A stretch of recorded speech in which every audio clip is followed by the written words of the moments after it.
بھائی پروفٹ کتنا دو گے تو انویسٹمنٹ میں کروں نا، حلال انویسٹمنٹ کی بات ہو رہی ہے، تو کچھ نظر آئے گا تو کام کریں گے۔ تو اللہ اور اللہ کے رسول علیہ السلام ہماری اس کمزوری سے واقف ہیں، اور انہوں نے ہمیں ترغیب و تشویق دلائی ہے۔ کبھی اللہ خود قرآن حکیم میں فرماتا ہے ہوا خیر مما یجمعون، سورہ یونس کی آیت نمبر 58، سب سے بڑی دولت جو جمع کیے جانے کے قابل ہے وہ اللہ کی کتاب قرآن حکیم۔ اللہ کے رسول فرماتے صلی اللہ علیہ وسلم بخاری شریف کی حدیث میں خیرکم من تعلم القرآن وعلمہ، تم میں سے بہترین لوگ وہ ہیں جو قرآن حکیم سیکھیں اور دوسروں کو سکھائیں۔ اللہ کے رسول فرماتے صلی اللہ علیہ وسلم جامع ترمذی کی روایت میں ایک حرف قرآن کا تلاوت کرو تو 10 نیکیاں ملتی ہیں، اور یہ بڑا پیارا کلام ہے، بغیر سمجھے بھی تلاوت کریں گے اجر ملے گا۔ ہم قائل حدیث کہتے ہیں الف ایک حرف ہے، لام ایک حرف ہے، میم ایک حرف ہے، یہ 30 نیکیاں ہو گئیں۔ البتہ سنن ابن ماجہ کی روایت میں اللہ کے رسول علیہ السلام نے فرمایا قرآن کی ایک آیت کو سمجھنا، قرآن کی ایک آیت کو سمجھنا یہ 100 رکعت، بریکٹ میں ترجمہ ہوگا نفل، قرآن کی ایک آیت کو سمجھنا 100 رکعت سے زیادہ افضل ہے۔ یہ ہے فہم قرآن کی اہمیت۔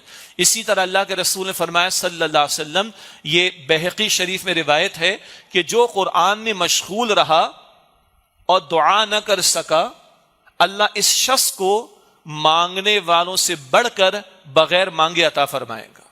یہ کتنی بڑی بات ہے، قرآن میں مشغول ہے، تلاوت بھی کر رہا ہے، قرآن میں مشغول ہے، سیکھ رہا ہے، قرآن میں مشغول ہے، سمجھ رہا ہے، قرآن میں مشغول ہے، غور و فکر کر رہا ہے۔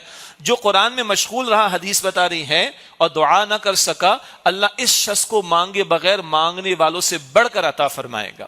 اسی طرح بہت پیاری حدیث مسلم شریف کی روایت، اول یہ مساجد کے اعتبار سے، پھر انشاءاللہ اس کے ذیل میں جہاں جہاں قرآن کے سیکھنے سکھانے کا اہتمام ہو، تو اللہ کے رسول علیہ السلام نے فرمایا کہ جب کبھی بھی اللہ کے کچھ بندے اللہ کے گھروں میں سے کسی گھر میں جمع ہوں اور مقصد قرآن کا پڑھنا پڑھانا سیکھنا سکھانا اس مقصد کے لیے جمع ہوں، تو اللہ تعالیٰ 4 برکتیں ان کو عطا فرماتا ہے۔ نمبر 1، اللہ کی رحمت ان کو ڈھانپ لیتی۔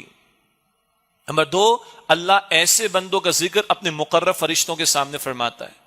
نمبر 3، اللہ ان کو سکینت کی، سکون اطمینان کی کیفیت عطا فرماتا ہے۔ اور نمبر 4، اللہ سبحانہ وتعالی اللہ کی رحمت ان کو ڈھانپ لیتی ہے، فرشتے ان کو ڈھانپ لیتے ہیں، اور سکینت اللہ ان کو عطا فرماتا، اور اللہ اپنے مقرب کے سامنے، مقرب بندوں کے سامنے یعنی فرشتوں کے سامنے ان کا ذکر فرماتا ہے۔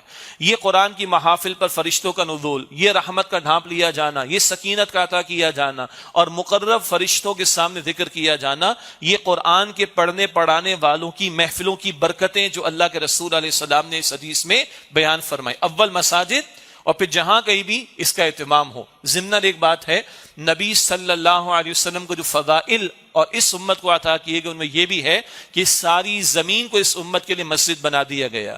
گزشتہ امتوں میں مخصوص عبادت گاہ، ہم مسجد کہتے ہیں، مخصوص عبادت گاہ میں نماز کا اہتمام کرنا ضروری ہوتا، اس امت کے لیے ساری زمین کو مسجد بنا دیا گیا۔ تو اس کے ذیل میں تمام مقامات پر جہاں پر اس کا اہتمام ہوگا انشاءاللہ فضائل ہمیں میسر آئیں گے۔